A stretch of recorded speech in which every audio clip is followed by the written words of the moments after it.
조인섭 변호사의 상담소.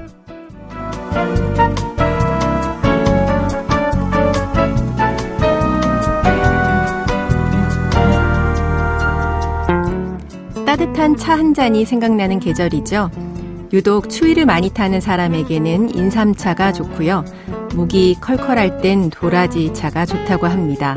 그리고 이런 차는 어떨까요? 응원과 격려가 필요한 분께 드리는 으라차차와 영차. 저와 함께 차 한잔 하시겠습니까? 오늘도 당신의 편이 되겠습니다. 조인섭 변호사의 상담소 지금 바로 문을 열겠습니다. 저는 조인섭입니다.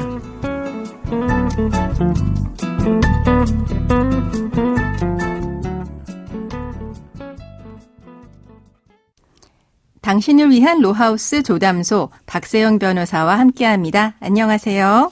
네, 안녕하세요. 법무법인 신세계로의 박세영 변호사입니다. 오늘은 어떤 고민이 기다리고 있는지 먼저 사연부터 알아보겠습니다.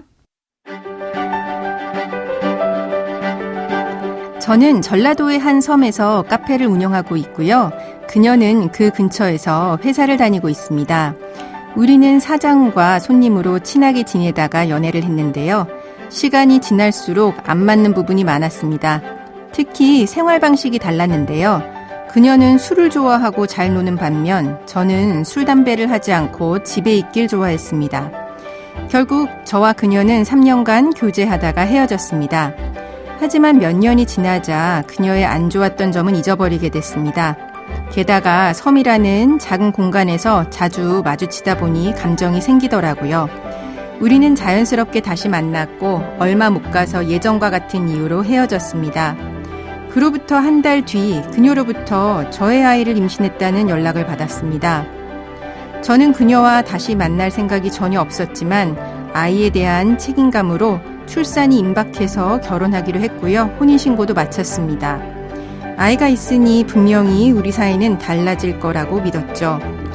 하지만 결혼하고 함께 있는 시간이 많아진 만큼 더 자주 싸웠습니다. 그러던 어느 날 술 취한 아내가 이상한 말을 했습니다. 우리 아이는 진짜 아빠를 몰라서 불쌍하다는 겁니다. 그 말을 들은 뒤 아이가 정말 내 아이가 맞나 하는 의심이 들었습니다. 혹시나 하고 유전자 검사를 의뢰했는데요. 충격적이게도 검사 결과 제 아이가 아니었습니다. 현재 저의 가족관계 등록부에는 그녀가 낳은 아이가 제 아이로 등재된 상태입니다. 그녀와의 결혼을 취소할 수 있을까요? 가족관계 등록부도 정리하고 싶습니다. 그래도 분이 풀리지 않을 것 같은데 손해배상 청구할 수 있을까요?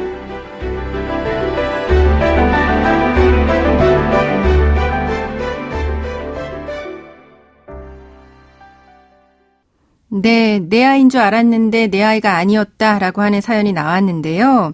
이 사연자분은 본인을 속인 배우자와 이혼이 아니라 혼인 자체를 이제 취소하고 싶으신 것 같습니다. 네, 혼인 취소 알려주세요. 네, 민법 816조 제3호는 사기 또는 강박으로 인하여 혼인의 의사표시를 한 때를 혼인 취소 사유로 규정하고 있습니다. 혼인의 당사자 일방 또는 제3자가 위법한 수단으로 상대방을 기망하였고 이로 인해 상대방이 혼인 의사를 결정하는 데 있어 중대한 영향을 미치는 사항에 관하여 착오에 빠졌으며 그러한 기망 행위가 없었다면 사회통념상 혼인의 의사표시를 하지 않았을 것으로 인정되는 경우 법원에 혼인의 취소를 청구할 수 있습니다. 네, 사기나 강박으로 혼인 의사를 표시했다라고 하면 취소가 가능하다는 거네요. 네, 다만 민법 823조는 사기 또는 강박으로 인한 혼인은 사기를 안 날 또는 강박을 면한 날로부터 3월을 경과한 때에는 그 취소를 청구하지 못한다고 규정하고 있으므로 네. 그러한 사실을 안 날로부터 3월이 경과하기 전에 혼인 취소 청구해소를 제기하여야 합니다. 네, 그 사실을 안 날로부터 3개월 이내에 네, 혼인 취소 청구를 해야 된다는 건데요. 그럼 사연자 같은 경우는 가능할까요? 의뢰인의 경우 배우자는 실제로 임신한 아이가 의뢰인의 친생자가 아님에도 불구하고 의뢰인에게 마치 친생자인 것처럼 기망하였고 의뢰인에게 상대방이 임신한 아이가 의뢰인의 아이라는 사실은 혼인의 의사를 결정하는 데 있어 매우 중요한 요소였으므로 민법 제816조 제3호에서 정한 혼인 취소 사유에 해당한다고 할 것입니다.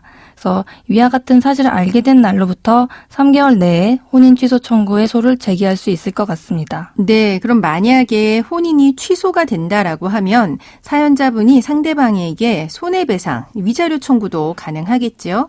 네, 민법 제825조 제806조는 혼인이 취소되는 때에 부부의 일방이 과실이 있는 상대방에 대하여 이로 인한 손해배상을 청구할 수 있으며 재산상 손해 외에 정신상 고통에 대해서도 손해배상을 청구할 수 있다고 규정하고 있습니다. 네.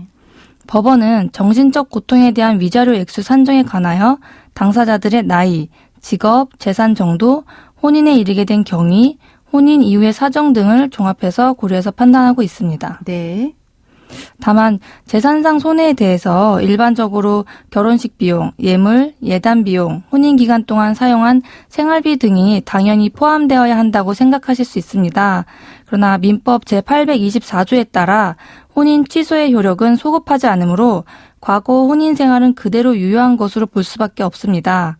그렇기 때문에 결혼식 후 부부 공동체로서 실체를 갖추어서 공동생활을 한다고 사회적으로 인정될 수 없는 단시일 내에 관계가 해소된 상황이 아니라면 과거 혼인 생활이 유효한 이상 결혼식 비용이나 생활비 등은 유효한 혼인 생활을 유지하기 위해 필요한 비용이라 할 것이므로 상대방에게 혼인 취소로 인한 재산상 손해배상을 청구하기는 어려울 것 같습니다. 네, 그러면은 혼인 취소의 경우에 정신적 고통에 대한 배상은 이제 청구할 수 있지만 재산상 손해에 대해서는 이제 단시일에 완전히 해소된 거가 아닌 한 재산상 손해 자체는 이제 배상 청구하기는 어렵다는 이야기네요. 하지만 재산분할 청구는 가능할 수는 있겠죠. 만약에 지금 또 사연자분의 경우 이런 재산적인 문제 이외에도 가족관계 등록부에 아이가 자녀로 올라온 부분도 정리하고 싶다고 하고 계시거든요. 이 부분은 어떻게 해야 될까요?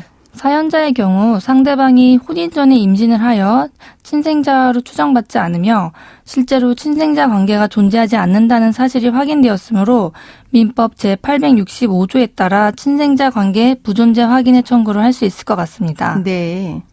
친생자 관계 부존재 확인의소를 통해 사연자분의 자녀 사이 친생자 관계가 존재하지 아니한다는 판결을 받고 위 판결이 확정되면 1개월 내에 전국 시읍면사무소에 판결 정본과 확정 증명원 등록부 정정 신청서를 제출하면서 가족관계 등록부를 정정할 수 있습니다. 네, 사연자 같은 경우는 친생자로 추정이 안 된다라고 이야기를 이제 하셨는데요.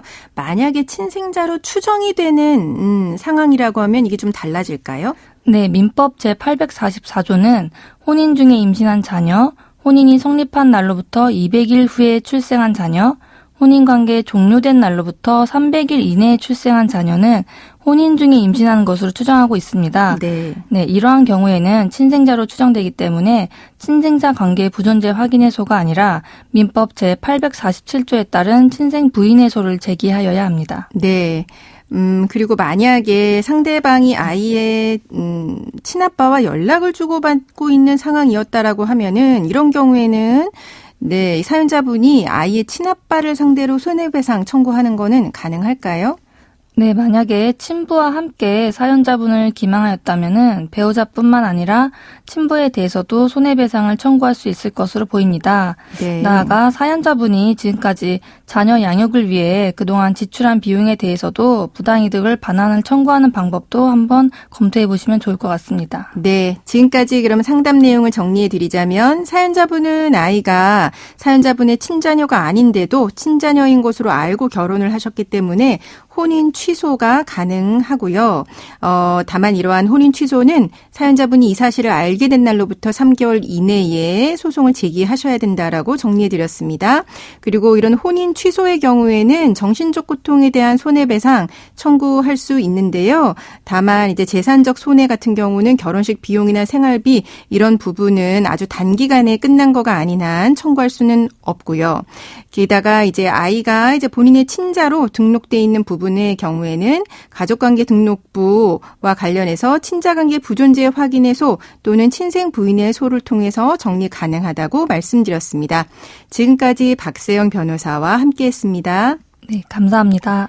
조인섭 변호사의 상담소는 유튜브를 통해서 다시 듣게 하실 수 있습니다. 궁금한 점이나 건의할 사항이 있으시면 댓글을 달아주세요.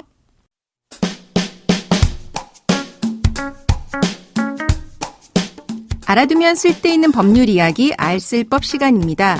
얼마 전 명동에 놀러간 유럽 학생들이 길거리 음식 물가에 경악하는 동영상이 화제가 됐습니다. 붕어빵 가격은 4개에 5,000원, 서울 평균의 붕어빵 가격인 2개에 1,000원, 3개에 2,000원보다 훨씬 비싼 가격이고요. 현금 결제만 가능했습니다. 이 영상을 본 누리꾼들은 세금도 안 내는 바가지다, 악덕 상인이다 라는 반응을 보였는데요. 서민의 대표적인 겨울 간식 붕어빵, 이렇게 비싸진 건 물가 상승 때문에 어쩔 수 없다라고 봐야 할까요? 아니면 상인들의 바가지로 봐야 할까요? 이럴 때 소비자는 어떻게 행동해야 할까요?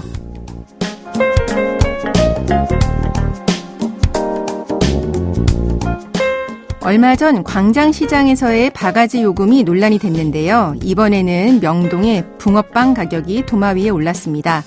광장시장에서의 대책이 명동에서도 필요해 보이는데요. 당시 서울시는 광장시장에 정량 표기제를 도입하는 등의 대책을 내놨습니다. 또 시와 상인회는 신분을 숨긴 단속원인 미스테리 쇼퍼를 시장에 보내서 점검하는 암행 단속을 실시하기로 했었고요. 규정 위반 점포를 발견하면 상인회에 알려서 영업정지 등의 제재를 받도록 했습니다. 또 상인회는 상인 대상 서비스 교육도 한다고 했었는데요. 이러한 모든 대책이 명동에도 적용이 돼서 바가지 요금과 불친절이 없어지길 바라봅니다. 조인섭 변호사의 상담소 조담소는 언제나 당신과 함께합니다. 끝곡으로 마이애미 사운드 머신의 1, 2, 3 들려드리면서 저는 이만 인사드립니다. 지금까지 로이어 조인섭이었습니다.